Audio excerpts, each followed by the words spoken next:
I hope आप लोग थोड़ा थोड़ा कुछ कुछ रिवाइज करके आए होंगे, लाइक थोड़ा सा तो देखा होगा कि आज हमें ये करना था, तो you must have seen few things, right? So that will be slightly helpful for you. नहीं देखी तभी कोई रिकॉल कर ही लोगे आप, बट स्टिल अगर देख के आए तो उससे थोड़ा सा यहाँ पे बेनिफिट आपको ज्यादा मिल जाएगा। ऑलराइट, चलिए। So now let me start the screen share और चालू करते हैं हमारी story with the very first question.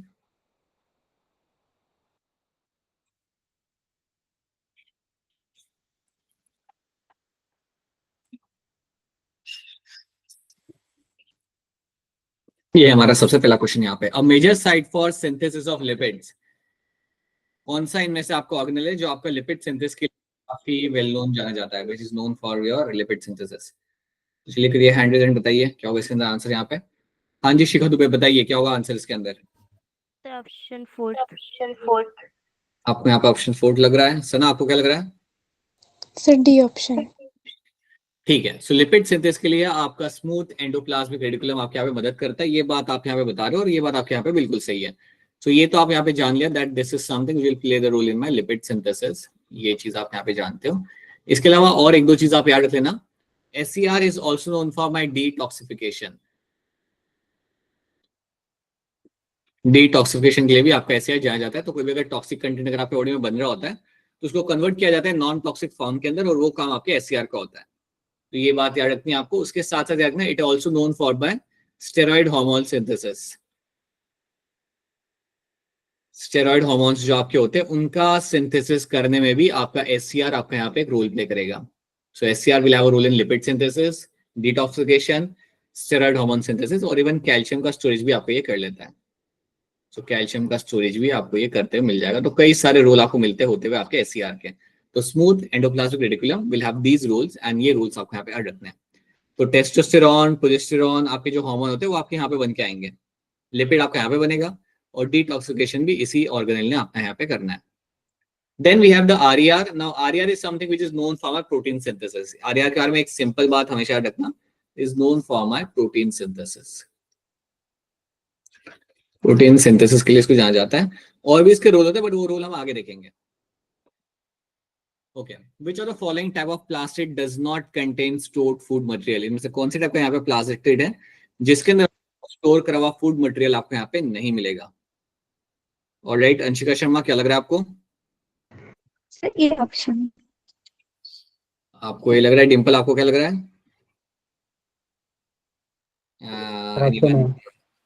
हाँ, thank you so much. So yes, अगर आप ऑप्शन ए मुझे यहाँ पे बता रहे हो, देन ऑप्शन आपका यहाँ पे सही आंसर है। क्रोमैटोफोर्स आर द वन जिनके अंदर आपको कोई स्टोर्ड फूड मटेरियल नहीं मिलता, बल्कि आपको यहाँ पे पिगमेंट्स मिलते हैं। So get to see some pigments over here. तो यहाँ पे आपको पिगमेंट्स मिलेंगे, और उन पिगमेंट्स की वजह से आपके फ्लावर के अंदर आपको कलर देखने के लिए मिल सकता है। फ्लावर हो गया, फ्रूट हो गया, they will have the colouration because of the chromoplast. So they will have some pigments, और उसके वजह से आपके कोई स्पेसिफिक कलर्स आपको देखने के लिए मिल सकते हैं। अब बाकी जो मेरे यहाँ पे ऑर्गेनल्स या बाकी जो मेरे यहाँ पे प्लास्टिड्स हैं, ये क्या करते हैं हम यहाँ पे जान लेते हैं। सो एल्यूरोप्लास्ट जो आपका होता है ये आपका स्टोर करेगा। कोई बताएगा क्या ये स्टोर करता है? Protein, right. ये आपका प्रोटीन को स्टोर करेगा, ठीक है। एलियोप्लास्ट इज वन जो आपका स्टोर करता है लिपिड को, लिपिड एंड ऑयल को यहाँ पे स्टोर करेगा। लिपिड्स एंड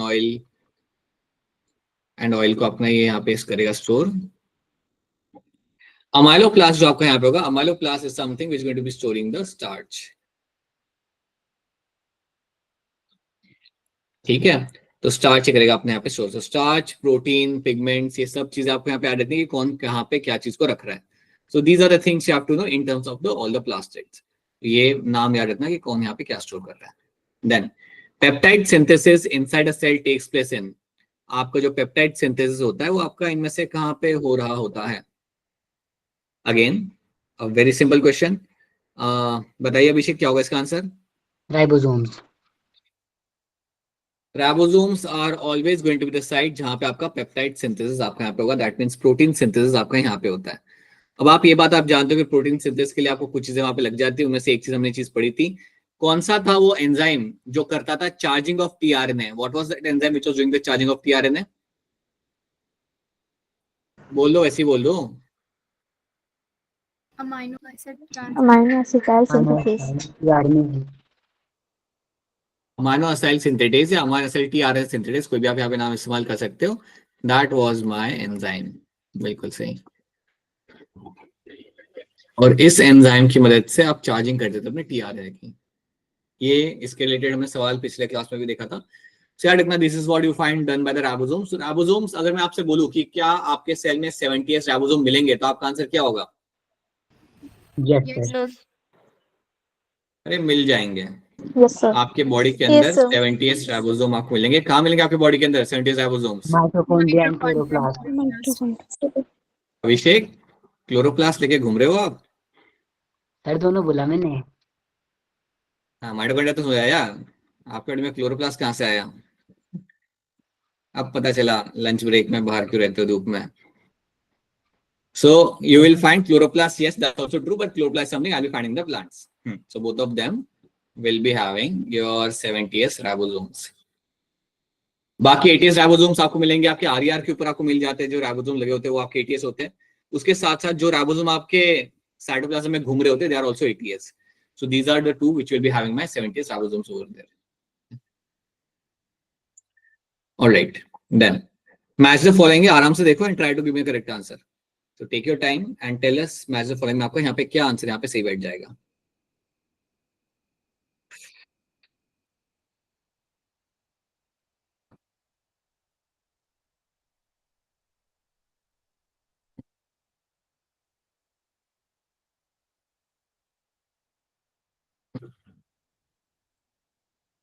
देख लीजिए बेटा, बाकी लोग भी देख लीजिए ध्यान से, आराम से।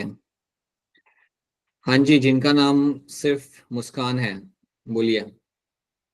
Sir, option A. ऑप्शन नहीं लग रहा है,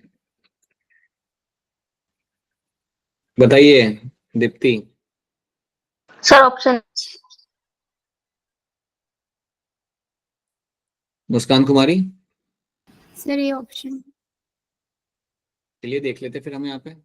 आप लोग ये कह रहे हो। सो सेंट्रियोल्स के साथ आपका यहाँ पे आएगा, सेंट्रियोल्स का आपका यहाँ पे आएगा basal body of the cilia and flagella. बिल्कुल, सेंट्रियोल्स आपका बनाते हैं basal body of my cilia and flagella. अब मैं आपसे एक चीज पूछना चाहूंगा कि जब आप सेंट्रियोल के स्ट्रक्चर को ऑब्जर्व करते हो, when you observe the structure of a centriole, जब उसका आप ट्रांसवर्स सेक्शन लेके आप ऑब्जर्व करते हो, तो आपको अंदर का अरेंजमेंट आपको क्या दिखता है? What kind of arrangement you will have in the centre? बता दो। 9+2। नहीं, wrong. It will be my 9+0। 9+0. Right. तो ये मुझे मिलेगा मेरा अरेंजमेंट विद द सेंट्रियोल, ठीक है। और ये जो 9 जो मेरे होंगे पेरिफेरी के अंदर, ये ट्रिपलेट में होंगे। ये जो 9 आपके जो यहाँ पे माइक्रोट्यूब्यूल्स आपके होंगे यहाँ पे, they will be in the triplet. So they will be in your triplet. लेकिन आपको ये बात याद रखनी, जब मेरे सेंट्रियोल्स में से आप बनाते हो अपना फ्लैजेला या cilia, when I make a flagella और when I make a cilia, तो वहां पे कंडीशन आपकी थोड़ी यहाँ पे चेंज हो जाती है। तो वहां पे I will say that, then I will say what Abhishek is saying right now, that you will have a 9+2 arrangement. वहां पे आपको 9+2 अरेंजमेंट आपको मिलता है सीलिया और फ्लैजेला के अंदर। तो याद रखना, सेंट्रियोल्स में आपको मिलेगा 9+3 और सीलिया फ्लैजेला में आपको मिलेगा आपका 9+2। और यहाँ पे आपके जो 9 होंगे they will be in my doublet. ये आपके डबलेट में होता है। तो ये चीज आपको रखनी है यहाँ पे याद, ठीक है। क्लोरोफिल के साथ आपका आएगा थैलाकोइड यहाँ पे, ये काफी सिंपल है, ये तो आप समझ ही सकते थे। क्रिस्टे के साथ आपका यहाँ पे आएगा in folding of my mitochondria. Basically जो आपकी इनर मेम्ब्रेन होती है, आपकी जो इनर मेम्ब्रेन आपकी होती है माइटोकॉन्ड्रिया की, उसको हम कहते हैं क्रिस्टे यहाँ पे। सो अगर आपने देखोगे inner membrane, so let me make a mitochondria itself. So if you just see the inner membrane over here, this folding you find on the inner membrane, that folding is called as my cristae. अब कोई मुझे बताएगा, ये जो आपके cristae की जो folding आपकी यहाँ पे, इसके ऊपर कौन सा रेस्पिरेटरी पाथवे आपका हुआ करता था?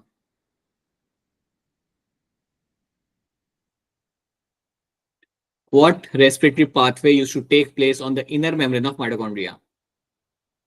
बोलिए दीप्ति। C3. नहीं बेटा, C3 नहीं, वो तो C3 नहीं आएगा बेटा, नहीं इसमें नहीं आएगा। Citric Anyone acid. else? C4 cycle भी नहीं आएगा बेटा। नहीं सर, मैंने वो नहीं बोला। क्या बोला आपने फिर? Sir mitochondria membrane. आपका ये जो इनर मेम्ब्रेन है ना, इस पे कौन सा रेस्पिरेटरी पाथवे आपका यहाँ पे होता है? बोल दो ना एक बार जोर से, कौन सा होता है? Krebs cycle. नहीं, क्रेब्स साइकिल आपका होगा आपका मैट्रिक्स के अंदर। तो याद रखना, ये जो आपका सेंटर है ना मेसोमैट्रिक्स, यहाँ पे होता है आपका क्रेब्स साइकिल। तो याद रखना, ये चीज हमने देखी थी, करी थी। Left Right. Transport system. हाँ जी, बिल्कुल सही। सो आपका जो क्रिस्टे यहाँ पे होगा, this will be carrying out my electron transport chain.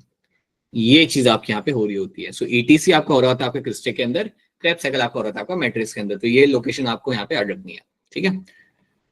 Okay, then we have ribosomes, that's your true.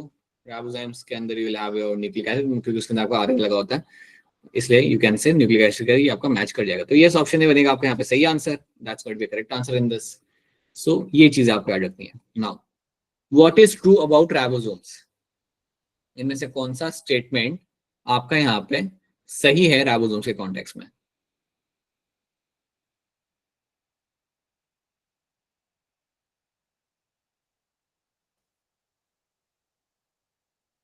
बताइए बताइए, मुस्कान कुमारी बोलिए। Sir B. आपको भी लग रहा है, बाकी लोग भी सोच लीजिए। Everyone can take your time and then tell us. क्या लग रहा है चेतना आपको? B option. And Abhishek? Option B sir. Option B जो आप मुझे यहाँ बता रही है आपका सही आंसर है। पहला स्टेटमेंट आपके यहाँ पे गलत है, the prokaryotic ribosome are eighty S, यहाँ पे बात आपके यहाँ पे गलत हो जाती है, सो दैट्स रॉन्ग। सी आपके यहाँ पे गलत है, these are found only in the eukaryotes, so that's also wrong. They are self splicing introns of some RNA, these are self splicing नहीं, ये भी गलत है आपकी बात। These are composed of ribonucleic acid and proteins. तो ये तो आप जानते हो कि कौन सा आरएनए होता है जो मदद करता है आपके राइबोसोम बनाने के लिए, which RNA is used for making ribosomes? RRNA rRNA. Plus protein, हाँ जी। सो आरआरएनए प्लस प्रोटीन मिला के आप बनाते हो अपने राइबोसोम्स को। अब मेरा सवाल आपसे यहाँ पे है कि राइबोसोम्स बनाने की साइट कहाँ पे होती है सेल के अंदर? Golgi apparatus. न्यूक्लियोलस। नहीं नहीं, गोल्गी में नहीं होती, न्यूक्लियोलस। आरआर में भी नहीं होती। ये बनेगा आपका nucleolus. You will find a dense area, अगर आप न्यूक्लियस के अंदर देखते हो, they will have a dense area over there। जो dense area आपको न्यूक्लियस के अंदर आपको मिलता है ना, that dense area is called as nucleolus, and that nucleolus is the site where you find assemble किया जाता है, आपके राइबोसोम्स के स्ट्रक्चर को बना के असेंबल किया जाता है। तो nucleolus is a site where you can find the ribosome synthesis, आपके यहाँ पे होगा। सो ये बात भूलना मत, ना ही गोल्गी ना ही RER, it is happening in the nucleolus, okay, जो आपको न्यूक्लियस के अंदर मिल जाएगा, एक डेंस एरिया। नो, बताइए, आसान है सवाल, कर सकते हो आप लोग, बीच में आपने ये सवाल किया भी था।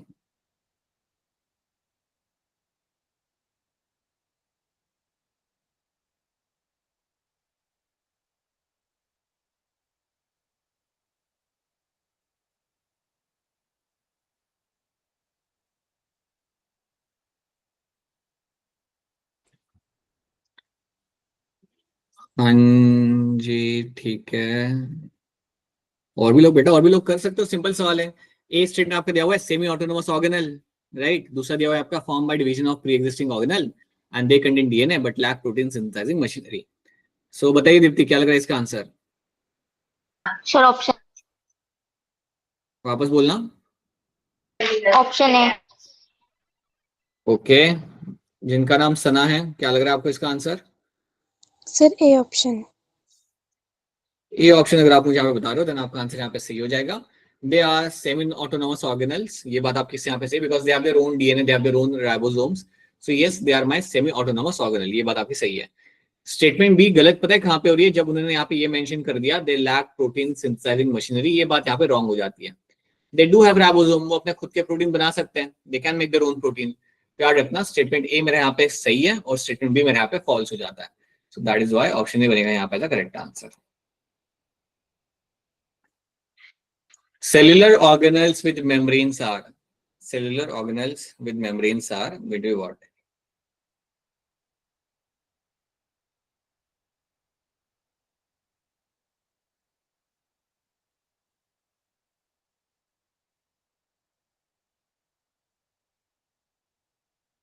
कौन से ऑर्गेनल्स यहाँ पे है आपके जिनके अंदर आपको मेम्ब्रेन मिल जाती है? बताइए, बोलिए चेतना, क्या लग रहा है इसका आंसर? B option. ये आपके यहाँ पे बी लग रहा है। सलम कुमारी बोलिए, आप भी बोलिए। Option B. राइट, तो अगर आप ऑप्शन डी के साथ यहाँ पे सब लोग जा रहे हो, then that's a correct answer. You have lysosomes, Golgi apparatus and mitochondria. ये तीन जो आपके ऑर्गेनल है, they will have the membrane, they will have the membrane. बाकियों के अंदर क्या हो रहा है, यहाँ पे उन्होंने राइबोसोम डाल के रखा हुआ है. राइबोसोम में कभी मेम्ब्रेन नहीं होती. Ribosome will never have a membrane, so that is why ये बाकी तीन ऑप्शन, आपके ऑप्शन कहीं से भी सही नहीं है. ये आपका सही है. अब मेरा सवाल आपसे यहाँ पे ये है कि माइटोकॉन्ड्रिया के सराउंडिंग में आपकी जो मेम्ब्रेन होती है वो सिंगल लेयर होती है, डबल लेयर होती है? Double layer.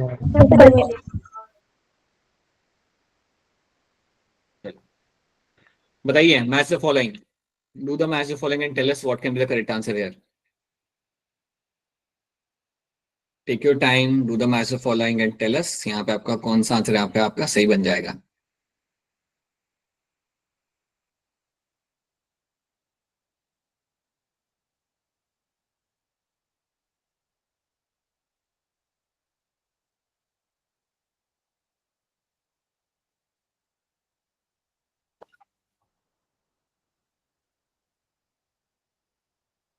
राइट सना, क्या लग रहा है इसका answer?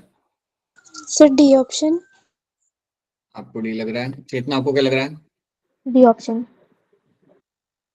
Anshika sir option D. And Muskan, D option. सबका डी, दिल्ली वाला. ओके चलिए. थैलाकॉइड के साथ आपने यहाँ पे मैच किया हुआ है फ्लैट मेम्ब्रेनस सैक स्ट्रोमा, ये आपने यहाँ पे मैच करके रखा हुआ है. बी के साथ आप कह रहे तो क्रिस्टे के साथ आपका ऑब्वियसली आपका आएगा infolding of mitochondria, that's true. Cisternae जो आपका यहाँ पे होता है, that is something you will find in the Golgi apparatus में आपको मिलेगा, आरईआर में मिल जाता है. Those vesicles are called as my cisternae, so that's also true. Chromatin condense structure of my DNA. So yes, option D बन जाएगा आपका यहाँ पे as a correct answer. चलो. Which of the following organelle, cell organelle is enclosed by a single membrane? इनमें से कौन सा ऑर्गेनल आपका है जिसके आसपास आपको एक सिंगल मेम्ब्रेन में आपको मिलती है वहां पे?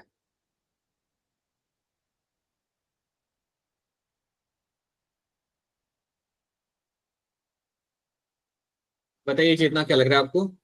A option. ओके, डिम्पल क्या लग रहा है आपको? अभिषेक आपको क्या लग रहा है? सर ऑप्शन है.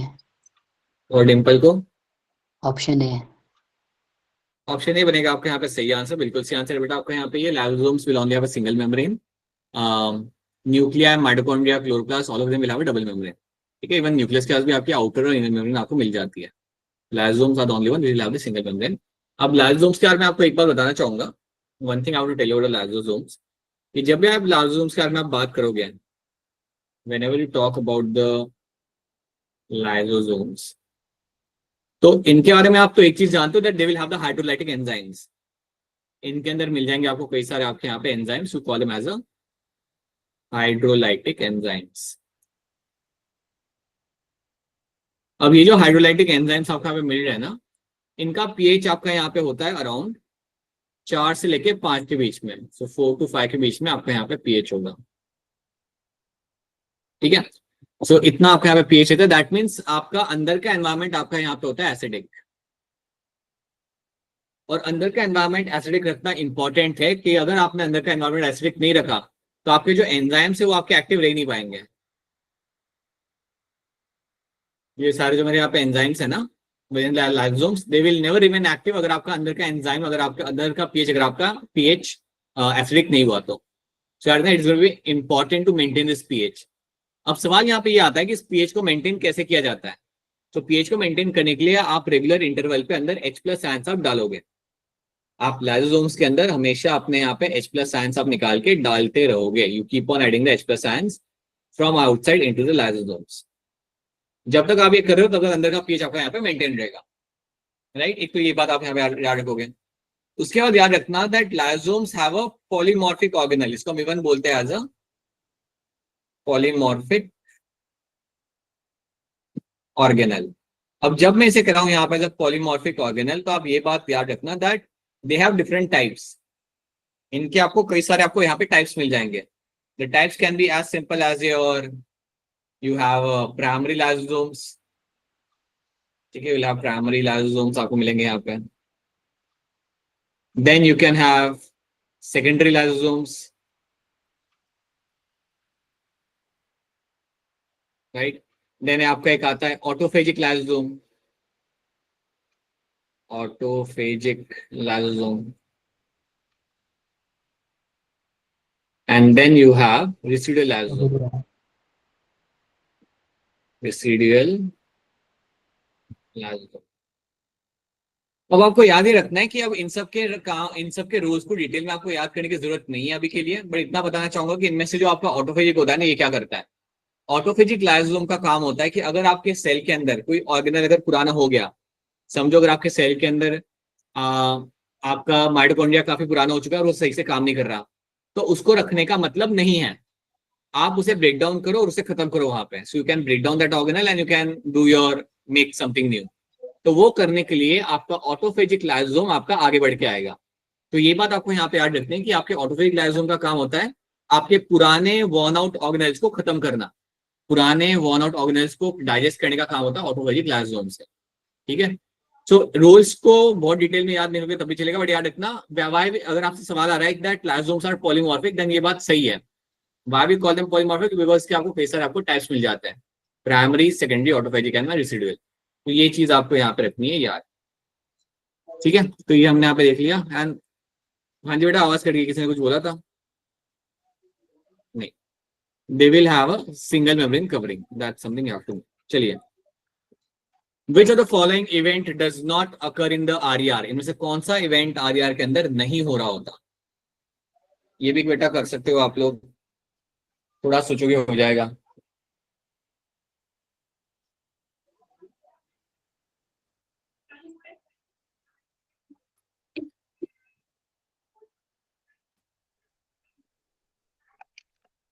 बोलिए मुस्कान।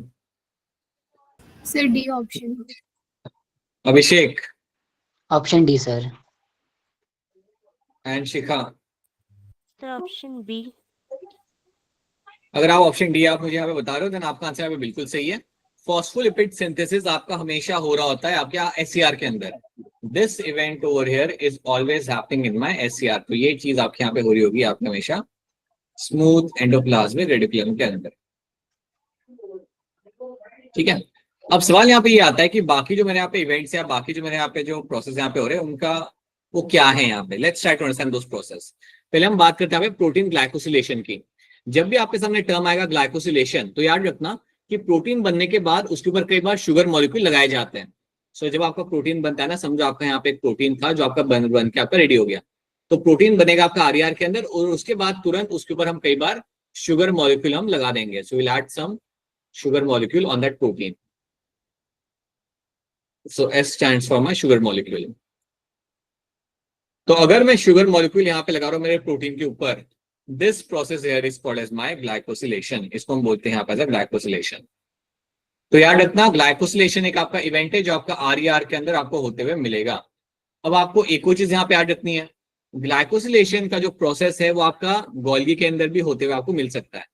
So glycosylation is something that is happening in RER and it is also happening in my Golgi body as well. तो फर्क क्या होता है? फर्क होता है इसके अंदर, आप इतना डिटेल में तो आप यहाँ पे सीखोगे नहीं, लेकिन याद रखना फर्क होता है।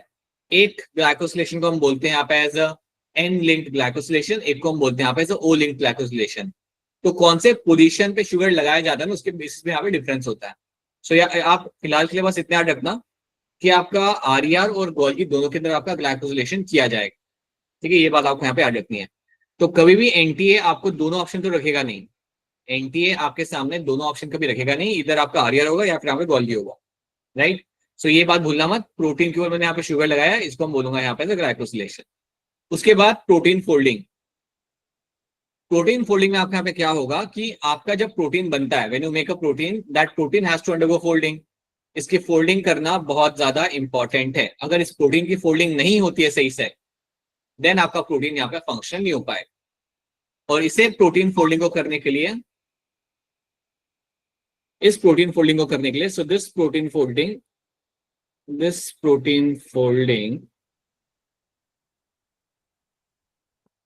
Happens in my RER.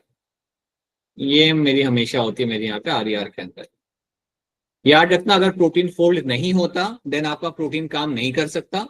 तो जब भी आपके बॉडी में चाहे कोई भी प्रोटीन हो, चाहे कोई एंजाइम हो, चाहे अमाइलेज नाम का एंजाइम हो, जब वो बनता है ना आपका, तो it has to undergo some kind of changes.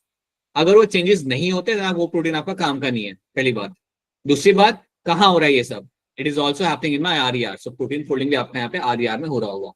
ठीक है, तो याद रखना what is my protein folding and याद रखना व्हाट इज माय ग्लाइकोसिलेशन. ये दो चीजें आपको याद रखनी है. क्लीवेज ऑफ सिग्नल पेप्टाइड ये आप नहीं समझ पाओगे इस लेवल के ऊपर. This is something you only understand graduation के थर्ड ईयर में आप समझ पाते हो. तो ये जो स्टेटमेंट था ये बिल्कुल ही लाइक एडवांस स्टेटमेंट उन्होंने यहाँ पे रखा हुआ था.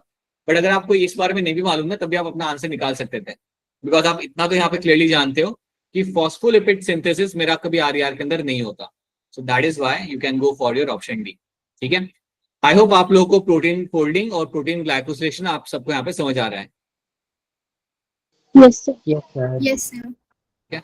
ये बात याद रखना. चलो, the term glycocalyx is used for. आपका जो ग्लाइकोकैलिक्स आपके यहाँ पे जो टर्म है ये किस लिए कब इस्तेमाल यहाँ पे किया जाएगा बताइए. The term glycocalyx is been used for.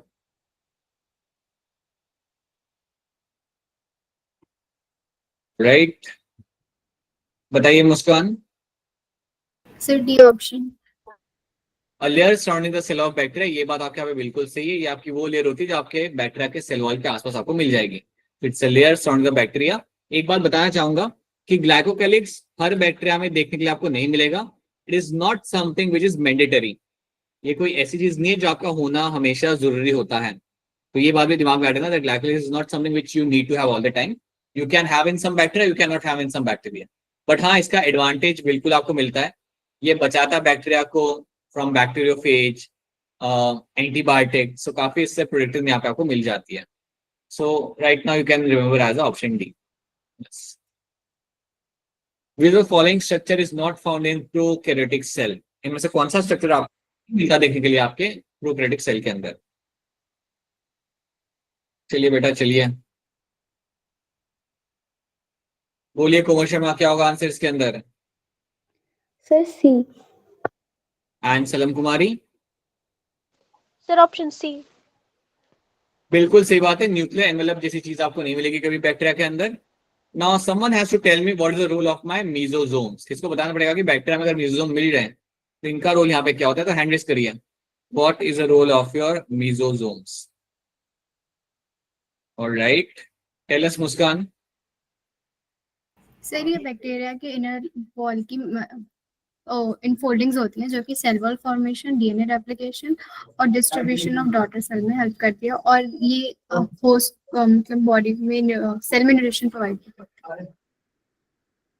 Okay, तीन चीजें जो आपने बोली उसको आप पहले याद रखना. That it will play a role in my DNA replication, it will play the role in my your septa formation, जो आप कह रहे थे सेल वॉल फॉर्मेशन जो आपका हो रहा है वहां पे.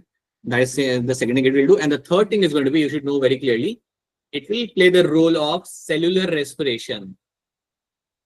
It will play the role of cellular respiration. ये बात कभी भी आप भूलना मत कि आपका जो मेसोसोम आपके यहाँ पे होगा ये एक बहुत इंपॉर्टेंट रोल प्ले करेगा in my cellular respiration.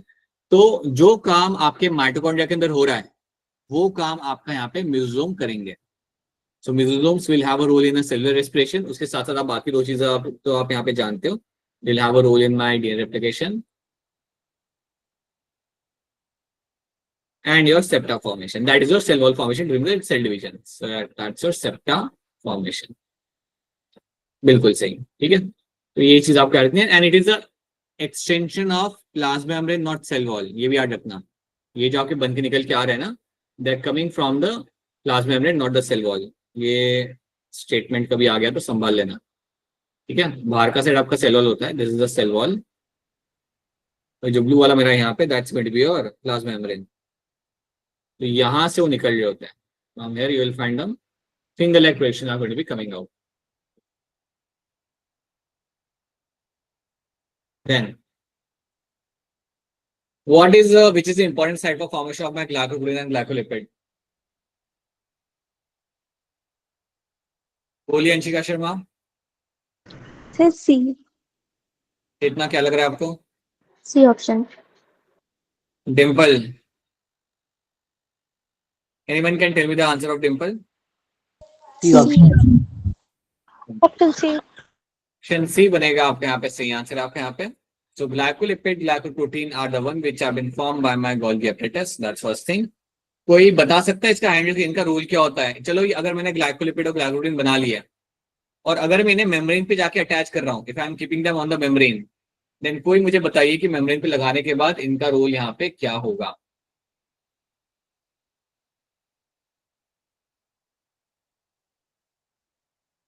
What kind of role बताइए शिखा, क्या रोल होता है आपके ग्लाइकोलिपिड और ग्लाइकोप्रोटीन? cell recognition और cell to cell interaction. Very good. So glycoprotein और ग्लाइकोलिपिड जो मेरे यहाँ पे होते हैं, they will have a role in my cell recognition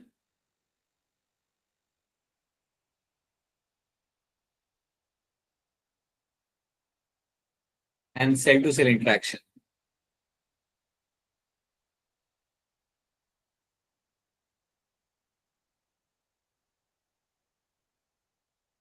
ठीक है, तो ये दो चीजें आपको यहाँ पर रखनी है।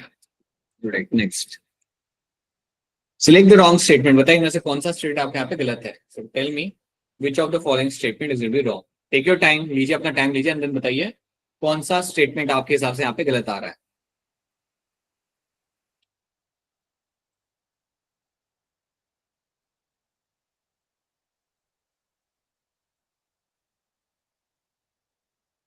क्या लग रहा है मुस्कान कुमारी आपको? Sir second option. मुस्कान आपको क्या लग रहा है? Sir option B. आपको ऑप्शन बी लग रहा है। तो मुस्कान मुझे आप ये बताइए कि आप कह रहे हो कि ऑप्शन बी आपके यहाँ पे गलत है, तो मुझे बताइए कि फिमरे का रोल क्या होता है फिर?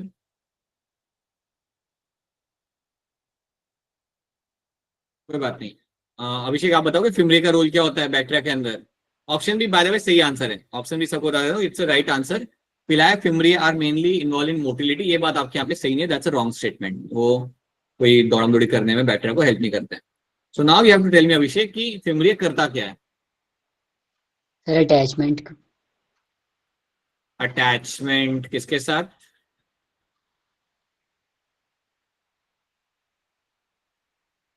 सर किसी सबस्ट्रैट।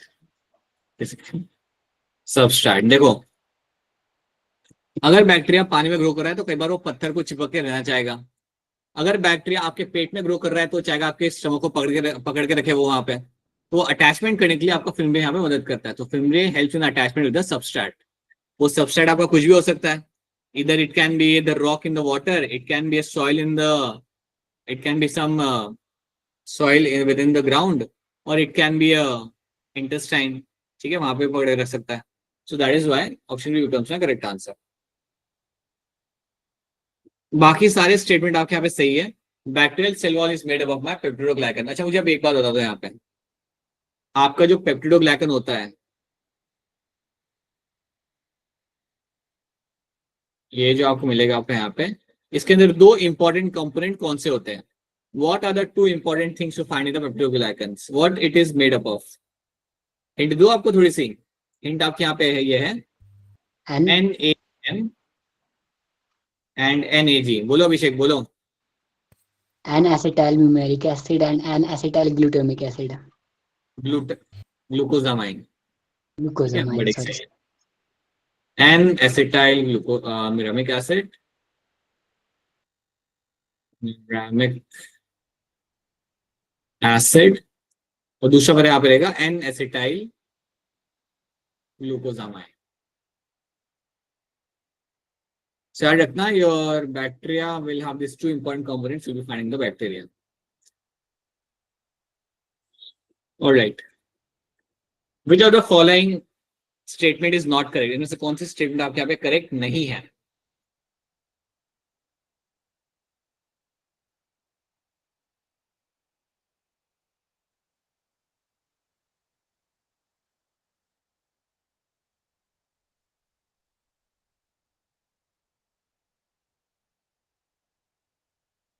अंशिका शर्मा बोलिए। Sir A. आप कह रहे हो कि स्टेटमेंट ये गलत है। Lysosomes are form by process of packaging in the ER। आप ये कह रहे हो कि गलत है, तो मुझे बताइए फिर कहां से आता है लाइसोसोम, अगर यहां से नहीं आता तो? कितना बताइए। सर गोल्गी एप्लिकस में होता है. राइट। सो याद रखना हमेशा, आपका आंसर बिल्कुल यहाँ पे सही है कि lysosomes are form by process of packaging in the ER। That's a false statement, ये बात आपके यहाँ पे गलत है। आपको ये भी याद रखना है कि लाइसोम बन के कहां से आ रहे होते हैं। So lysosomes are getting form by the Golgi apparatus. तो गोल्गी एपरेटस के अंदर से आपका बनेगा आपका लाइसोसोम, और यहां से बन के उसे हम बाहर रिलीज करेंगे। सो गोल्गी बॉडी में से ही आपके लाइसोसोम बन के निकल रहे होते हैं, ये बात याद रखना, ठीक है। Again a very important point. बाकी स्टेटमेंट आपके यहाँ पे सही है। They have numerous hydrolytic enzyme, ये बात आपके यहाँ पे सही है। Hydrolytic enzymes of lysosomes are active under acidic pH, ये बात भी आपके यहाँ पे सही है। Lysosomes are membrane bound structure, so that is also going to be true over there. So याद रखना, lysosomes are been formed by my Golgi apparatus, this is something you have to. चलिए नेक्स्ट क्वेश्चन देखते हैं। Which is important site for formation of arrhythmia? अच्छा, ये picture में ये वाले क्वेश्चन में एक चीज बताओ मुझे, यहाँ पे क्वेश्चन जाने दो, मुझे बताओ पेरोक्सिसोम के बारे में कुछ बता सकते हो? पेरोक्सिसोम का रोल क्या होता है? प्लांट्स में होता ही है। Now can you tell me what, अच्छा एनिमल सेल में भी आपको मिलेगा peroxisome, but tell me what kind of role it plays. Anyone? Peroxisome storage. बताओ मुस्कान। नहीं, मुस्कान कुमारी बोलिए। Sir photo respiration. Very good, it is one of the cell of my photo respiration. एक one of the organelle है जो आपका photo respiration की तरफ हम उसे वहां पे पढ़ते हैं। So during photo respiration you have this organelle जिसके बारे में हम आप पढ़ते हैं। कोई मुझे बताए, या मुस्कान आप मुझे बताओ कि फोटो रेस्पिरेशन में पेरोक्सिसोम के अलावा और कौन से दो ऑर्गेनल मुझे यहाँ पे मिल जाते हैं? Sir mitochondria and chloroplast. Right, so ये याद रखना, you will have a chloroplast, then you have a peroxisome, then you have your mitochondria.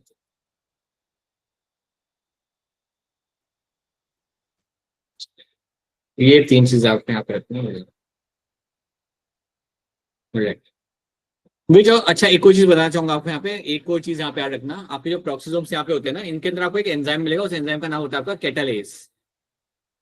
अगर ये सवाल आ गया कभी तो संभाल लेना। कैटालेज नाम का एंजाइम होता है आपके पेरोक्सिसोम के अंदर, जिसका एक बहुत इंपॉर्टेंट काम होता है, ये कन्वर्ट करेगा आपके H2O2 को इनटू योर H2NO2 मॉलिक्यूल। तो H2O2 आपका यहाँ पे होता है हाइड्रोजन पेरोक्साइड, तो उसको कन्वर्ट करने में मदद करता है आपके यहाँ पे कैटालेज। तो कैटालेज की मदद से आपका H2O2 को हम कन्वर्ट करेंगे आपके यहाँ पे H2NO2 के अंदर, ठीक है। Alright, next, which of the following pair of organelle do not contain DNA? इनमें से कौन सा ऑर्गेनल मेरे पास है यहाँ पे जिसके अंदर आपको डीएनए यहाँ पे नहीं मिलता? ये तो बहुत से लोग बता सकते हैं, ये तो आसान है, बताइए इनमें से कौन सा ऑर्गेनल है आपके सामने which can not, never will have a DNA? बताइए कोमल शर्मा। Sir D. दीप्ति, डिम्पल, आपको क्या लग रहा है? डी। डी लग रहा है ना, ठीक है, that's very correct answer. Lysosomes and vacuoles will never have a there own DNA, ठीक है। Cytoskeleton is made up of, cytoskeleton आपका किससे बना हुआ आपको यहाँ पे मिल जाता है?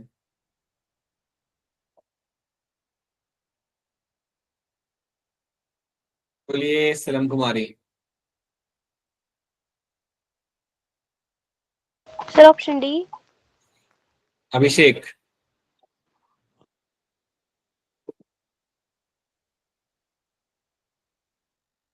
मुस्कान Kumari. Sir C option. And Muskan as well. I hope everyone will agree on this. It's going to be option C. तो ऑप्शन सी के अंदर बताया जा रहा है that it is something which is my protein जो आपका साइटोस्केलेटन बनाएगा। इसको हम थोड़ा सा यहाँ पे देख लेते हैं। जब हम बात करते हैं about the cytoskeleton, we talk about the cytoskeleton over here. So what will be happening here now, that you will have, they are also called as my roots of cell. They're also called as your roots of cell.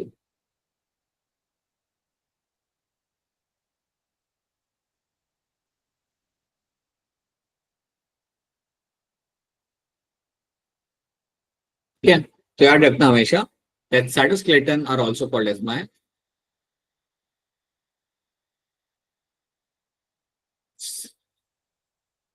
of cell.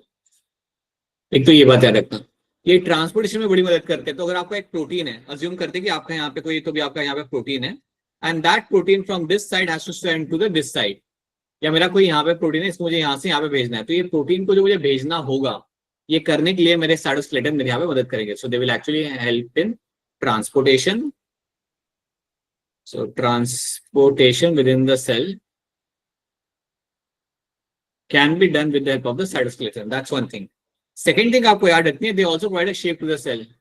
They are the skeletal system, so they provide the shape to cell. They also promote what you call as a cell motility. Even promote करता अपना यहाँ पे, they are also going to promote cell motility. मतलब अगर आपके cell कुछ होते हैं जो आपको मूव करते हैं, जैसे आपका मैक्रोफेज हो गया, तो उनकी मूवमेंट के लिए भी आपका इसका होना या इनका काम करना बड़ा जरूरी होता है. So that is something I can say about the cytoskeleton. और हाँ, ये प्रोटीन से बने हुए होते हैं. तो आपको इसमें एक बात याद रखनी पड़ेगी, साइटोस्केलेटन के आपके 3 कंपोनेंट आपको यहाँ पे मिलते हैं. You have 3 components of cytoskeleton. एक आपका होता है, एक जो टाइप होता है यहाँ पे, उसे हम कहते हैं यहाँ पे माइक्रोट्यूब्यूल्स.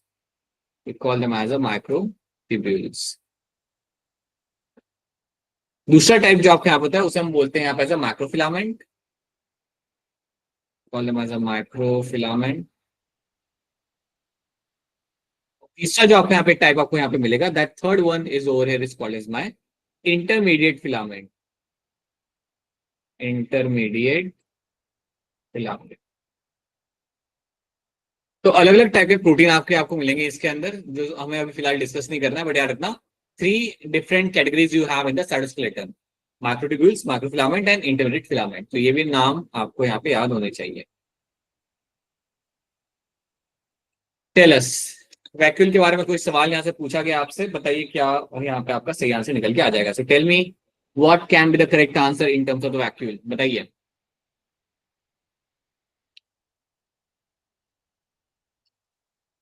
बोलिए हिम्मत सिंह, क्या होगा आंसर इसके अंदर? सभी.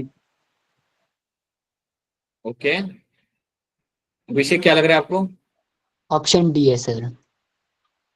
डेली वाला डी कर रहे हो आप. Muskan Kumari Said D option. And Chetna. B option.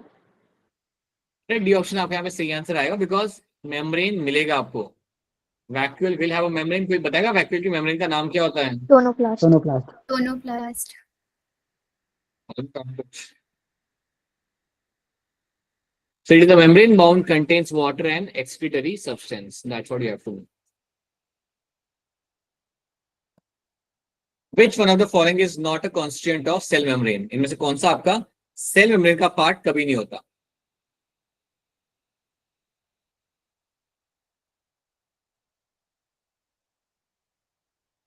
बताइए अभिषेक. प्रोलाइन. प्रोलिन आपका कभी भी सेल मेम्ब्रेन का आपका यहाँ पे पार्ट नहीं होगा. सिंपल सा आंसर है आपका यहाँ पे proline it's not a part of my cell membrane. बाकी सब चीजें आपको मिल जाती है. कोलेस्ट्रॉल के बारे में याद रखना, कोलेस्ट्रॉल आपका जो मिलेगा आपके सेल मेम्ब्रेन के अंदर, इसका काम होता है टू प्रोवाइड करना stiffness. So its work is going to be to provide the stiffness. Stiffness provide करने में ये आपकी करता है यहाँ पे मदद. Cholesterol will be there in your cell membrane, हम सबके अंदर होगा, और ये थोड़ा स्टिफनेस प्रोवाइड करता है मेम्ब्रेन को. तो ये चीज आपको यहाँ पे याद रखनी है. Then element necessary for middle lamella is, कौन सा एलिमेंट आपके यहाँ पे होता है necessary for the formation of the middle lamella? ठीक है, बताइए चेतना. A option. अगर आप लोग मुझे ए ऑप्शन बता रहे हो, देन आपका आंसर बिल्कुल सही है. कैल्शियम आयंस की मदद से आपका मिडल लेमेला आपका बनाया जाता है. Middle lamella is made up of something what we called as a calcium pectate.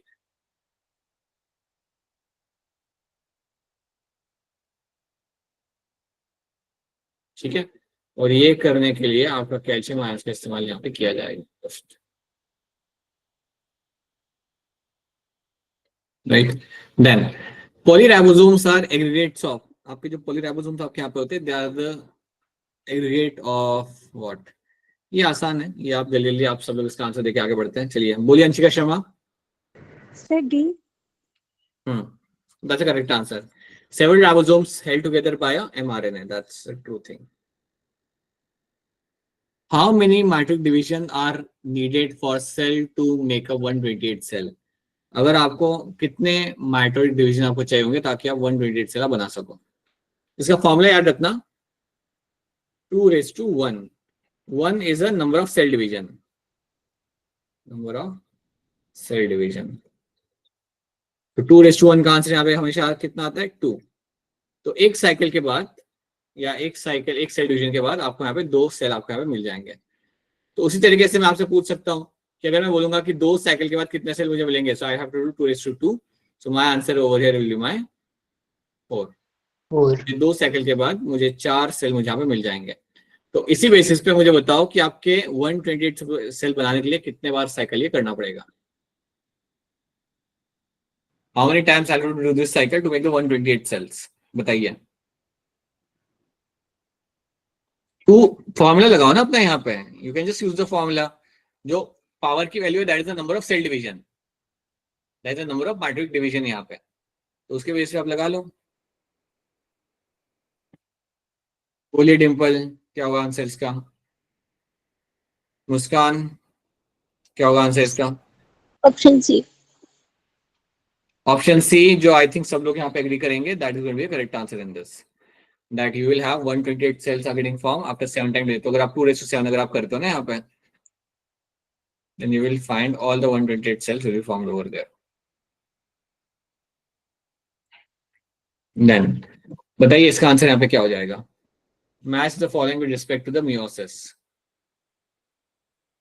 So meiosis के कॉन्टेक्स्ट में आपको यहाँ पे match the following आपको यहाँ पे करके बताना है। So recap करो, याद करो, and then see what will be happening in this।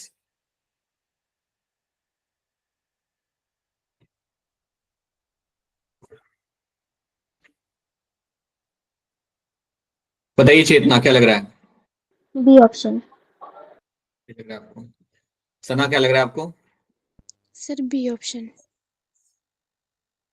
And Muskan Kumari? Sir D option. चलिए हम सब एग्री करेंगे इसके साथ, तो देख लेते एक बार। सो ए के साथ आपका यहाँ पे लग रहा है 4। सो जाइगोटिन के साथ मेरे यहाँ पे लगा के लगेगा मेरे यहाँ पे सिनेप्सिस। जो बात आपके यहाँ पे सही है, जाइगोटिन स्टेज के अंदर भी आपके यहाँ पे पेयरिंग होता है क्रोमोसोम्स का, और फिर आपको यहाँ पे सिनेप्सिस भी आपके यहाँ पे हो जाएगा। देन पैकेटिन के साथ आप कह रहे हो यहाँ पे third point, that's also true, pachytene is known for my crossing over. Diplotene के साथ आप याद रखना, diplotene is something in which you will find the terminalisation will happen, right? So, sorry, Chas meta formation, yeah, Chas meta formation will be happening with the diplotin stage। ये वो आपका point होगा बेटा यहाँ पे, जहाँ पे you will find that X shape structure आपको मिलता है बनते हुए आपके क्रोमोसोम्स के अंदर। So chromosomes आपके attach है only from the point of crossing over। So both the chromosomes are attached from the point of crossing over, and that's why we say diplotin के साथ you will find Chas meta formation will be seen happening in them। And then you have the dikinesis, जिसके अंदर आपका end result आपको यहाँ पे यहाँ पे क्या होगा कि आपका जो पॉइंट ऑफ अटैचमेंट था, it will move towards the tip. आपका पॉइंट ऑफ अटैचमेंट जो होगा यहाँ पे क्रोमोसोम्स का, that will go towards the tips, and that is going to be the 1 over here. So yes, option B becomes my correct answer in this.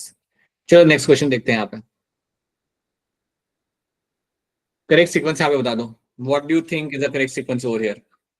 ये तो काफी simple है, बताइए मुस्कान, बोलिए। Sir option. Only Muskan, option A. Right? I think everyone will agree on this, that's what option है यहाँ पे। अब मुझे बताओ कि आपका सेंट्रियोल डुप्लीकेशन कौन से फेज में होता है? वैसे ही बोल दो अनम्यूट करके, सेंट्रियोल डुप्लीकेशन कौन से फेज में होगा? अनम्यूट करके बोलना है। बताओ कहाँ पे होगा centriole duplication? S phase. S phase में ही होगा, राइट? सो सेंट्रियोल डुप्लीकेशन में आपके यहाँ पे एस फेज में ही होता है। सो एस फेज को आप दो तरीके से याद रखना। S phase is known for my DNA replication, also known for my central duplication।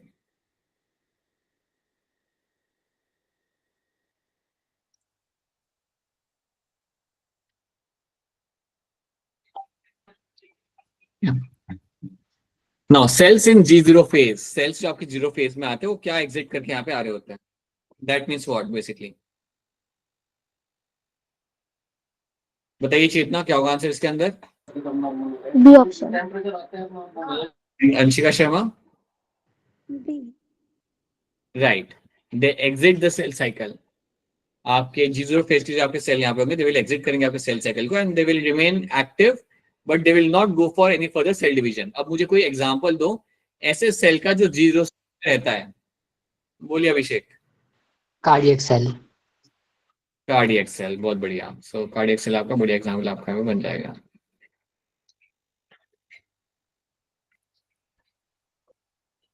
Right, next question.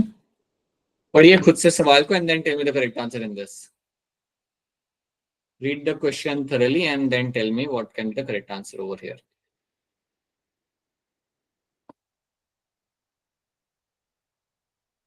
बोलिए Abhishek. M phase. Muskan. S phase. Chetna. G one phase. Anshika Sharma. G one phase. G one phase is the correct answer यहाँ पे। जीवन phase में क्या देखो, basically होता क्या ना कि आपका सेल साइकिल खत्म हुआ, नया सेल बना, नया सेल बनने के बाद जीवन फेज में आएगा और उसके बाद it will come back to zero state. ठीक है, तो it will become inactive but it will like it will start initially, it will start in the G one phase के अंदर वो आएगा and then it will leave the G one phase and will get into the zero phase के अंदर। Yes, option B बनेगा यहाँ पे आपका करेक्ट आंसर। ठीक है, कुछ पुरानी किताबें एम फेज को टैग करती थी बट अभी के लिए आप याद रखना दैट्स जीवन फेज में आके वो आपका जीरो स्टेट में आपका यहाँ पे आ जाता है। So that's the thing you have to know. बताइए इसका आंसर यहाँ पे क्या होगा। Colchicine is an inhibitory chemical which does what? बोलिए। Colchicine is an inhibitory chemical which does what? बोलिए डिम्पल, बताइए क्या करता है colchicine. Abhishek. C option sir. C option, दोनों का सी ऑप्शन यहाँ पे आ रहा है। यस एंड आई होप सब लोग एग्री करेंगे यहाँ पे सब लोग। It prevents the spindle formation in the mitosis. So बिल्कुल अगर आप कॉल्किकाइन डालते हो तो आपका स्पिंडल फॉर्मेशन आपके यहाँ पे नहीं होगा, you don't find kind of spindle formation. ठीक है, अच्छा एक चीज याद रखना कि जब आपका एस फेज हो जाता है ना, तो एस फेज होने के बाद आपका क्रोमोसोम का नंबर सेम रहेगा, बस आपका डीएनए का कंटेंट डबल हो जाता है। Chromosome number will remain the same but DNA content will get double. तो ये बात आई होप सब लोगों को मालूम है।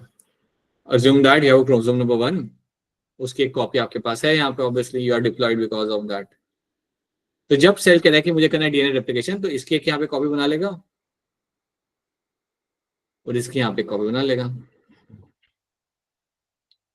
Now this over here is called as my chromosome number 1 only। मतलब नंबर ऑफ क्रोमोसोम पहले भी 2 थे, अभी भी 2 ही है। हाँ, डीएनए कंटेंट डबल हो गया। I can clearly see that the DNA content gets doubled.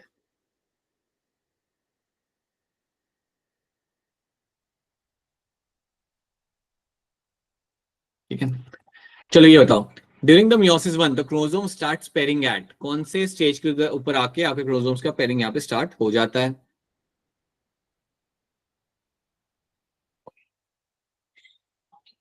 बोलिए अंशिका शर्मा। सर ए। कोमल शर्मा। सर ए। ए आपका यहाँ पे बिल्कुल सही आंसर है। सब लोग दिमाग में बिठा लो ये चीज कि ज़ायगोटिक स्टेज के अंदर ही आपका होता है आपका क्रोमोसोमल पेयरिंग। तो यहाँ पे आपका पेयरिंग आपका यहाँ पे स्टार्ट होगा, इसी स्टेज के अंदर आपको होते मिलेगा आपका यहाँ पे synapses. In this stage only will have your synapses होते हुए आपको मिलेगा। Right, that's one thing you will find happening. और इसी स्टेज के अंदर आपको यहाँ पे दिखेगा कि आपके क्रोमोसोम जो है ना, homologous pair, they are attach to each other. तो होलोगस पेयर जो मेरी यहाँ पे होगी, ये यहाँ पे ऐसे अटैच हो चुकी होगी। Okay, so that is one thing you have to know. तो इस स्ट्रक्चर को हम इवन बोलते हैं यहाँ पे एज अ बाइवेलेंट टेट्राड। हाँ राइट, टेट्राड।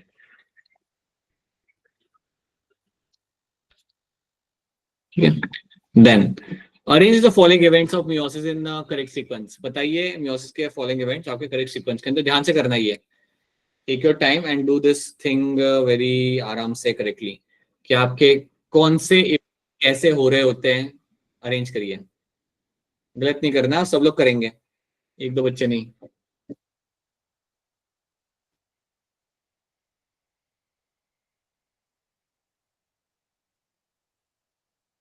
ऑलराइट, बाकी लोग भी ट्राई करिए बेटा। चलिए मुस्कान, मुस्कान कुमारी एंड बाकी सारे बच्चे जो क्लास में हैं, ठीक है, बताइए कोमल शर्मा, क्या लग रहा है इसका आंसर? Sir D. डी लग रहा है। चेतना, आपको क्या लग रहा है? B option. आपको भी डी ही लग रहा है ना, डेली वाला डी, ठीक है। सलम, आपको क्या लग रहा है?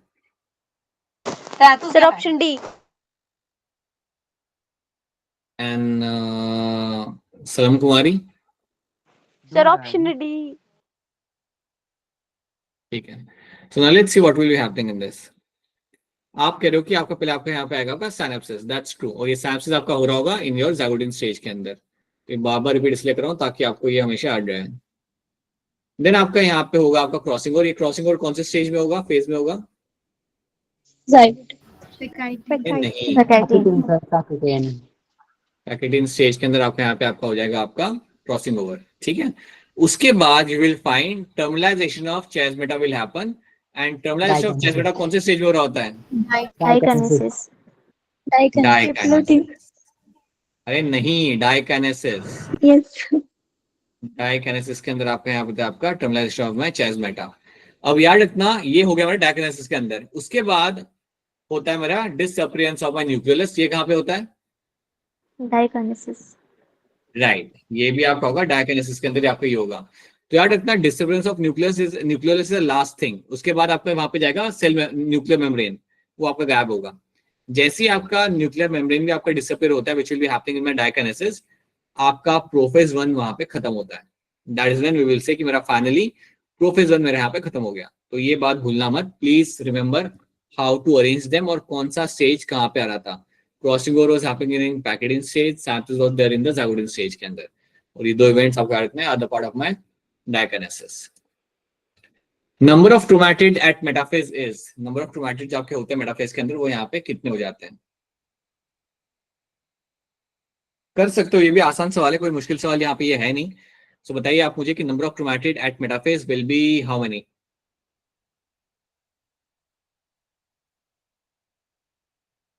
बाकी बच्चे बेटा, बाकी बच्चे, सवाल मुश्किल नहीं है, आसान है, गूगल पे टाइम मत करना। हाँ सर, सवाल तो आसान है, और यहाँ पे टाइप कर रहे हो तुम लोग गूगल के ऊपर, डोंट डू दैट। बताइए Muskan. Option D. Option Batman वाला बी कह रहे हो, डेली वाला डी कह रहे हो? डी। तो बोलो ना डी, ठीक है। सलाम, सर ऑप्शन डी। अभिषेक, सर मुझे सी लग रहा है। चेतना, सर डी। डेली वाला डी ना अब भी। ऑलराइट ऑलराइट, कौन बच गया? सना बच गई ना, सना बताओ। सर बी ऑप्शन होगा। आपका बैटमैन कह रहे हो आप? Yes sir. क्या बात है, अलग अलग आंसर मिले। मेरा A, I will go with A. Alright, चलो देख लो यहाँ पे क्या हो रहा है। पूछा गया है कि नंबर ऑफ क्रोमैटिड मेटाफेज में आपके कितने होते हैं, ये आपसे पूछा गया है। Now let me tell you कि जब आपका नॉर्मल मेटाफेज होता है ना माइटोसिस का, तब आपकी स्टोरी कैसे दिखेगी। So when you see a metaphase in the mitosis के अंदर, तो क्रोमोसोम आपका ऐसे लगा हुआ होता है। That is the metaphase, that's a normal metaphase of your mitosis, ठीक है। I will just right माइटो over here. And जब आप बात करते हो अपने यहाँ पे मियोसिस की, तो मियोसिस में तो पूरा होलोगस पेयर होता है ना आपका यहाँ पे। मियोसिस के अंदर तो आपका पूरा होलोगस पेयर आपके यहाँ पे होगा और दोनों चिपके हुए होंगे।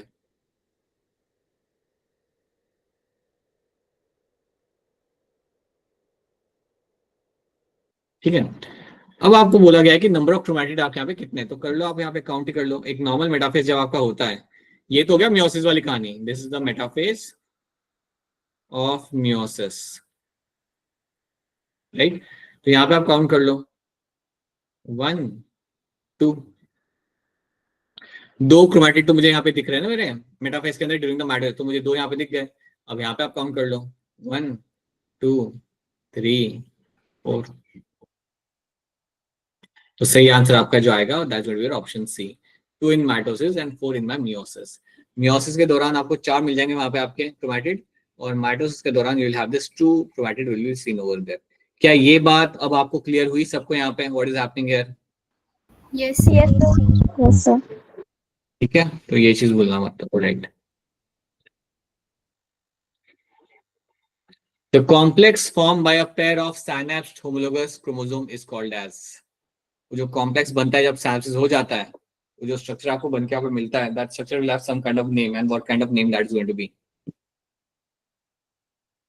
बताइए अभी Anshika Sharma.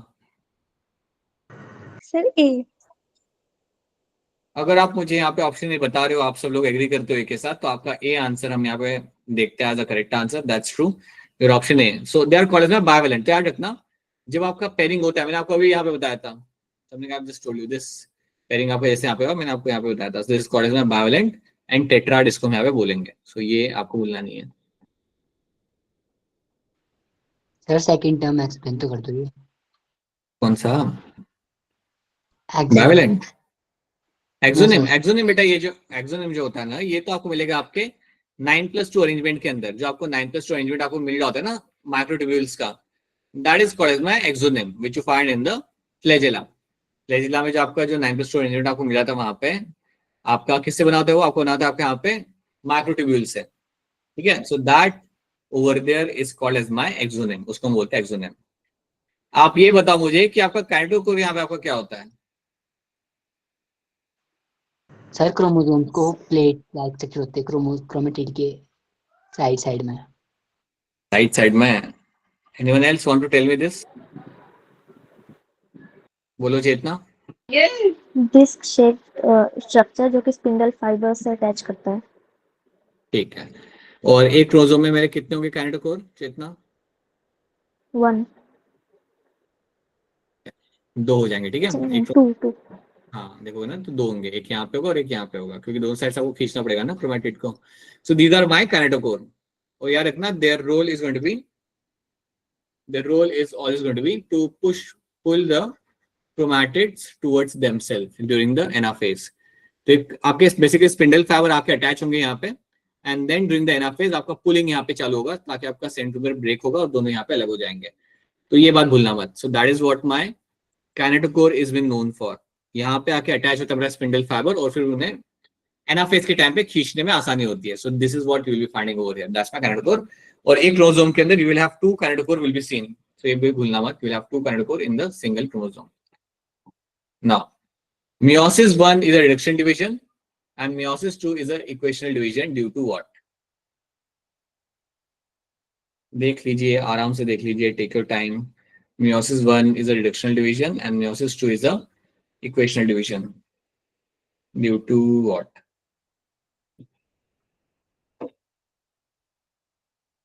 Mosquitoes.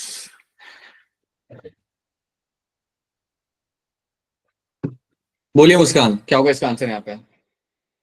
Sir option A.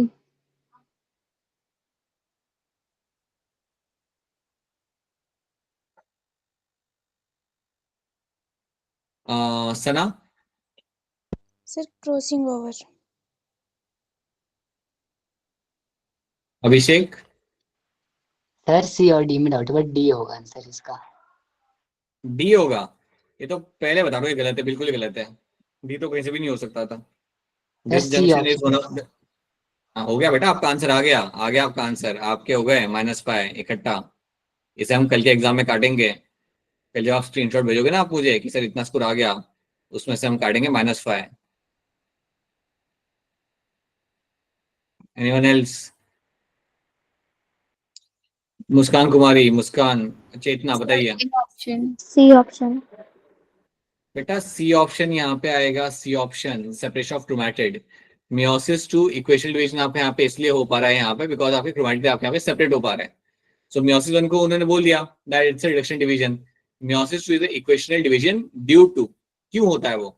Because यहाँ पे आप इक्वली डिवाइड करते हो अपने यहाँ पे क्रोमैटिड्स को, आप इक्वली डिवाइड करके वो आपके यहाँ पे अलग हो जाएंगे। So your meiosis 2 basically similar to your mitosis. आपने ये बात पढ़ी होगी, सुनी होगी कि आपका मियोसिस 2 जो आपके यहाँ पे होता है, ये आपका सिमिलर होता है to your mitosis. It is similar to the mitosis and that is why separation of chromatid जो हम यहाँ पे कह रहे हैं ना, that's going to be correct answer in this. So option C बनेगा यहाँ पे आपका करेक्ट आंसर। तो ऐसे क्वेश्चन भी जब आपके सामने आएंगे, देन हैंडल करना, and please don't be in a hurry to answer the question. जब कल जितने भी लोग ऑफलाइन टेस्ट देने के लिए जा रहे हैं, जब भी सामने सवाल आएगा, like take your movement. I think most of you will start with biology, right? Generally वो आपका रूल रहता है जो हम पहले भी डिस्कस कर चुके हैं. तो when you start with that, just make sure that you be very careful while solving the question, और एकदम से आंसर मत कर देना. Take your time. अगर लग रहा है ना कि यार ये मुझे सोचना पड़ेगा क्वेश्चन के ऊपर, तो उसे टिक कर दो, वहां पे बॉक्स बना दो, and then you can come back to that question later on. But जल्दबाजी में गलत आंसर मत करना, क्योंकि ऐसे सिंपल क्वेश्चन आप मिस नहीं कर सकते हैं. Splitting of centromere and hence separation of chromatid occurs during. आपका सेंट्रोमियर स्प्लिट होना और आपके क्रोमैटिड्स का अलग होना, सेंट्रोमियर ब्रेक होना, स्प्लिट होना, और क्रोमैटिड्स का अलग होना, ये आपका कब हो रहा होता है? कर सकते हो बेटा, ये भी आसान सवाल ही है. चलिए चलिए सब लोग सोचिए. सलम कुमारी बोलिए. Option B. पूछ रहे हो, बता रहे हो? सर बता रही हूँ, ऑप्शन बी. बोलिए सना, क्या लग रहा है आपको? C option. Anshika Sharma? Sir सी.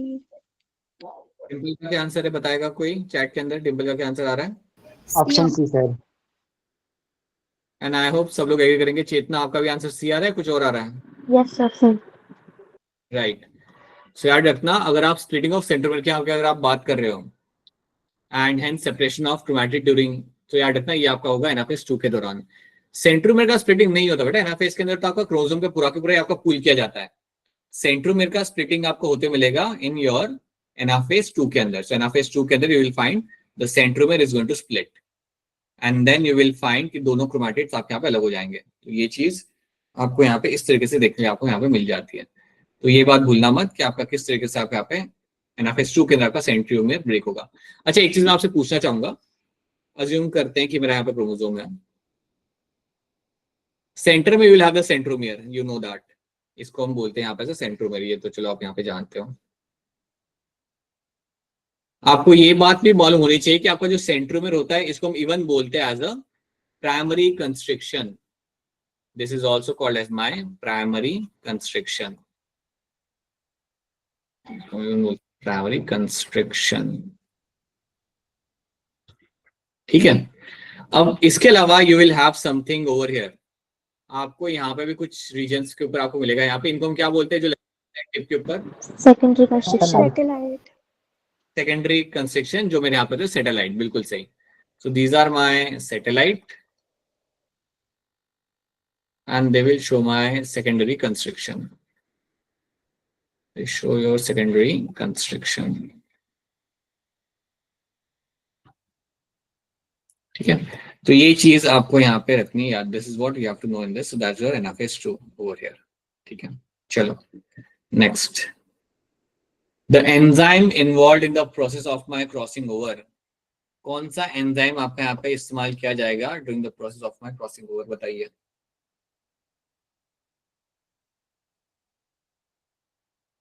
चलिए अंशिका शर्मा बताइए. C option. Muskan Kumari? C option. और ये करता क्या मुस्कान कुमारी? ये रिकॉम्बिनेज एंजाइम जो आप कह रहे हो कि ये आंसर है यहाँ पे, जो आपका आंसर तो सही है.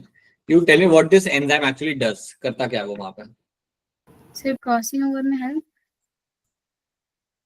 हाँ ठीक है. लाइक ओके ठीक है. Anything else want to add? Anyone wants to add anything in this? Recombination module sir. वहां पे तो होता है. हाँ बोलो. नॉन सिस्टर क्रोमैटिड्स में exchange of genetic material. Right. Non sister chromatid के बीच में आपका जेनेटिक मटेरियल का एक्सचेंज करने का काम इसका यहाँ पे होता है. सो आपको जेनेटिक मटेरियल यहाँ पे एक्सचेंज किया जाएगा, वो करने के लिए ये आपके यहाँ पे मदद करेगा. This is something which will actually help in the exchanging the genetic material between the non sister chromatids. बिल्कुल सही. So this is what it is been known for. और रिकॉम्बिनेशन नोड्यूल्स के बीच में आपको ये मिलेगा. That's what you have to know. But इसका काम क्या होता है? Exchange of your genetic material will be happening with the help of this enzyme. तो ये बात भूलना मत. This is what it is known for. So exchange of genetic material will be happening because of this. Of genetic material. Okay. अब एक term मुझे यहाँ पे बता दो. You have a term like my interkinesis. ये कब होता है? stage बोलिए between Muskan. two mitotic divisions. Between two meiotic Meiotic division, division, meiotic sir. division 1 and meiotic division 2 के बीच में आपका होगा यहाँ पे इंटरकाइनेसिस। तो क्या इंटरकाइनेसिस जो फेज होता है आपका, क्या उसके अंदर आपका ये होगा DNA replication? No, sir. No, sir. कभी नहीं होगा। You will never find DNA replication happening over there. It will only happen in the S phase, जो आपका इंटरफेज में हुआ था तब हो जाएगा, उसके बाद कभी नहीं होगा। अच्छा, इंटरफेज में कितना टाइम लग जाता है? 23 आवर्स आपके लग जाएंगे इंटरफेस के अंदर, और माइटोसिस के अंदर 1 hour. 1 आवर, 1 आवर आपको लगा आपका माइटोसिस के अंदर। Right, these are the basic things you have to know. और G1 phase, G2 phase and G1 phase, S phase, G2 phase, these are the phases you all have to remember in this. ठीक है, तो that is what we have done. तो यहाँ पे हमने हमारा revision किया और लगभग हमने हमारे यहाँ पे सॉल्व किया अराउंड 40 ऑड क्वेश्चंस, 40 क्वेश्चन हमने यहाँ पे बैठ के सॉल्व किए। आई डू होप कि काफी चीजें आपने यहाँ पे रिवाइज कर ली होंगी। I am also hoping that कि काफी चीजों के टॉपिक्स का रिवीजन होकर आपको कुछ ऑर्गेनाइज के बारे में कुछ स्पेसिफिक चीजें पता चल गई होंगी। You have to remember all those things. So target याद है आपको कल कर क्या करना है। Just make sure when you give the test, as most of you will start with the biology only. अगर फिजिक्स से भी अगर आप स्टार्ट करो तब भी कोई बात नहीं है, जस्ट इंश्योर दैट आपको टाइम मालूम रहे कि आपको कितने टाइम से खत्म करना है। बायो को भी आपको 1 घंटे के अंदर ही खत्म करना रहेगा वहां पे। So be careful while solving the questions. लग रहा है कि क्वेश्चन डाइसी है, मैं अनश्योर हूं, तो उसे बाद में आके करो, कोई बात नहीं, वैसे के वैसे उसे वहां पे रखो, टैग कर दो, उसे मार्क कर दो, and you can come back later and you can solve that question. And I would suggest कि आपने 20-25 क्वेश्चन सॉल्व करने के बाद OMR पे डालने से पहले एक बार उन्हें देख लो, स्कैन कर लो। वंस यू नो ना तुमने 25 क्वेश्चन यहाँ पे कर लिया, and now you before adding on the OMR just have a look कि क्या मैंने सही से किया नहीं किया। सो प्लान बड़ा सिंपल है, 12th अच्छे से करके जाओ। 11th में से अगर आप 3 चैप्टर भी सही से कर लेते हो, even if you take care of the 3 chapters, even then you will survive, you will actually get good marks. आपके काफी अच्छे मार्क्स आपके आ जाएंगे। You can actually score around of your 280, 290, 300 plus आप ला सकते हो। ठीक है, तो 6 चैप्टर 11th में से 3 आप अच्छे से कर लो, और बाकी 12th का तो आप रिवीजन आप कर ही रहे हो बहुत अच्छे तरीके से। So take care of all those things. अगर आप इतनी चीजें संभाल सकते हो, then I am quite hopeful कि आपका स्कोर अच्छा आएगा। और कल स्कोर आने के बाद स्क्रीनशॉट आपका तो ऑफलाइन होगा तो डेली वाले नहीं भेज पाएंगे, बट हिमाचल के बच्चे मेरे साथ अपना स्क्रीनशॉट शेयर कर देंगे once they get a score. ठीक है, तुरंत स्क्रीनशॉट शेयर कर देना। And one more thing, online बच्चे जेन्युइनली बैठ के टेस्ट देना। ऐसा नहीं करना है कि टेस्ट देने बैठे फिजिक्स का सम आया और कैलकुलेटर निकाल लिया आपने, ये मत करना। या केमिस्ट्री का न्यूमेरिकल आया तो सोचा कि थोड़ा सा नोट्स देख लेते हैं, नोट्स देखने में क्या ही बुरा है। Don't do that. ऐसे करके अगर आप 500 मार्क लेके आओगे तो उसका कोई मतलब है नहीं। सो बेटर है जेन्युइनली बैठो। अगर आप 250, 300, 350 भी अगर ला रहे हो, then that's a genuine score. We will actually understand कि आपके साथ अब कितना काम करना है और क्या क्या काम करना है। अगर आप हमें खुश करने के लिए, खुद को खुश करने के लिए अगर आप 550, 570, 500 ला रहे हो with all these things by looking at your formula sheet or doing the using the calculator, it won't help. In a long run, it won't help. So don't do that. ठीक है? So alright, that's it from my side. तो आपका lecture यहाँ पे खत्म होता है. Now we'll be catching up again on Monday. और मंडे को जब हम लोग वापस मिलेंगे तो आगे बढ़ेंगे अपना चैप्टर ऑफ में न्यूरल कंट्रोल कोऑर्डिनेशन, जहाँ पे हम पूरा टाइम स्पेंड करेंगे टू अंडरस्टैंड दैट चैप्टर। ठीक है, सो यार that's what we have done. अगर किसी का कोई सवाल है तो अपने सवाल आप यहाँ पे पूछ सकते हो। अगर कोई सवाल आपके यहाँ पे नहीं है, then yes, this is where your lecture ends. Will catch you again one day right after couple of days. चलो bye everyone, bye, good night, and test अच्छे से देना सब लोग। चलो bye sir, good night sir. Bye, sir. Yes, sir. Bye, good night.